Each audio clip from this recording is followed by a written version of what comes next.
Hai students, hari ini kita belajar tematik. Tema 3, peduli terhadap makhluk hidup. Subtema 1, hewan dan tumbuhan di lingkungan rumahku. Anak-anak, perhatikan bukunya halaman 1, pembelajaran 1. Sebagian besar masyarakat Indonesia mengonsumsi nasi sebagai makanan pokok. Apakah kamu tahu bahwa nasi berasal dari beras dan beras berasal dari padi? Nah, untuk itu, mari kita sama-sama membaca teks yang ada di halaman 1. Kalian bisa baca dari rumah ya. Padi adalah tanaman yang sangat penting di Indonesia. Padi menghasilkan beras. Banyak penduduk Indonesia mengonsumsinya. Padi dapat tumbuh di daerah panas dengan curah hujan tinggi. Daerah utama penghasil padi adalah Jawa Barat, Jawa Timur, Jawa Tengah, Sulawesi Selatan, dan Sumatera Utara. Karawang, Jawa Barat dikenal sebagai lumbung padi nasional. Pertumbuhan padi dibagi menjadi 3 tahap besar. Pertama-tama, benih atau biji padi dimasukkan ke dalam karung goni dan direndam 1 malam di dalam air mengalir supaya perkecambahan benih terjadi bersamaan. Selanjutnya, benih-benih ini ditanam di lahan sementara. Bibit yang telah siap dipindah tanamkan ke sawah. Biji atau benih tadi akan tumbuh berkecambah hingga muncul ke permukaan. Bakar dan tunas menonjol keluar, lalu batangnya memanjang. Petani juga mengairi, memberi pestisida dan pupuk pada tanaman ini. Selanjutnya, tanaman padi berbunga hingga gabah matang, berkembang penuh, keras, dan berwarna kuning. Gabah adalah bulir padi yang terbungkus dalam sekam atau kulit padi. Gabah ini nantinya yang akan dijadikan benih lagi.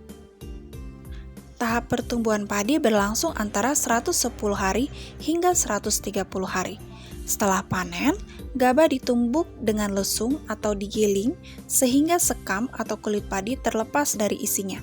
Bagian isi inilah yang berwarna putih, kemerahan, ungu, atau bahkan hitam yang disebut dengan beras. Nah, anak-anak, setelah kalian membaca teks tersebut, maka kalian menjawab pertanyaan yang ada di halaman 2. Ada 5 pertanyaan dan kalian jawab di notebook. Jangan lupa ditulis soalnya ya. Nah, anak-anak, ternyata ada beberapa cara untuk mempertahankan padi tetap dapat dinikmati masyarakat Indonesia. Kalian bisa perhatikan buku kalian di halaman 4. Yang pertama yaitu menjaga bibit agar dapat ditanam kembali. Yang kedua, menjaga lahan pertanian. Yang ketiga, menjaga kebersihan lingkungan sekitar. Yang keempat, saluran air dijaga agar tetap mengalir. Yang kelima, penggunaan beras yang tidak berlebihan. Nah, anak-anak, coba kalian perhatikan, ayo amati gambar berikut. Nah, yang pertama itu adalah gambar daerah pantai, gambar kedua adalah dataran tinggi, dan gambar yang ketiga adalah dataran rendah. Nah, di sini PR kalian adalah menuliskan sedikitnya 5 pertanyaan tentang gambar. Jadi kalian bebas di sini menuliskan pertanyaan tentang gambar tersebut. Nah, anak-anak, coba kalian perhatikan bukunya halaman 5. Di sini ada penjelasan tentang pantai, dataran tinggi, dan dataran rendah. Silakan kalian baca di rumah. Anak-anak, perhatikan bukunya halaman 6. Nah, di sini ada terdapat tabel dan silakan kalian tuliskan di notebook kalian masing-masing. Nah, sekarang perhatikan bukunya halaman 8. Ini adalah proses penanaman padi hingga menjadi nasi yang siap dimakan. Nah, dari gambar kita bisa melihat bahwa proses penanaman padi hingga menjadi nasi itu tidak mudah karena membutuhkan waktu sekitar 130 hari.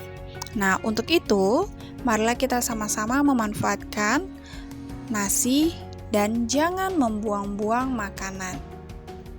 Anak-anak, ternyata tanaman juga perlu kita rawat. Tanaman yang kita rawat menjadi subur, sehingga tanaman subur kita akan mendapat manfaat yang lebih baik dari tanaman. Oksigen yang diberikan oleh tanaman membantu kita untuk bernapas. Coba kalian perhatikan, ayo membaca. Nah, di sini ada teks yang berjudul Lani dan Adiknya. Maka, kalian baca dari rumah masing-masing. Sekarang perhatikan bukunya halaman 31 pembelajaran 5. Nah, anak-anak, ternyata semua jenis tanaman yang berbeda mempunyai tempat tumbuh yang berbeda-beda. Sama halnya seperti padi dan teh.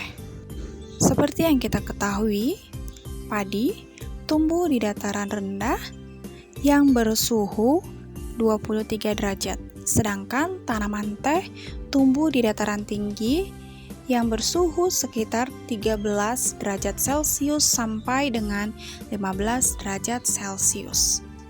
Jadi tidak semua jenis tanaman itu sama tempat tumbuhnya. Karena semua jenis tanaman tumbuh dengan suhu yang berbeda-beda. Wawancara adalah percakapan dua orang atau lebih. Pewawancara adalah orang yang melakukan wawancara, dan narasumber adalah orang yang diwawancarai.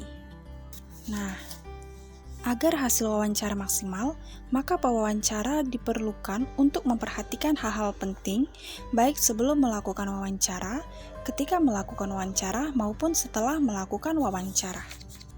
Untuk itu, kalian perhatikan buku kalian halaman 44.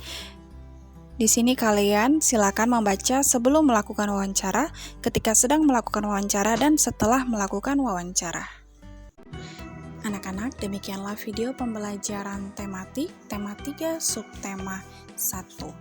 Untuk homeworknya yaitu halaman 2 dikerjakan di notebook dan halaman 4 dikerjakan di textbook. Jangan lupa dikerjakan dan dikirim ke Google Classroom. Bye!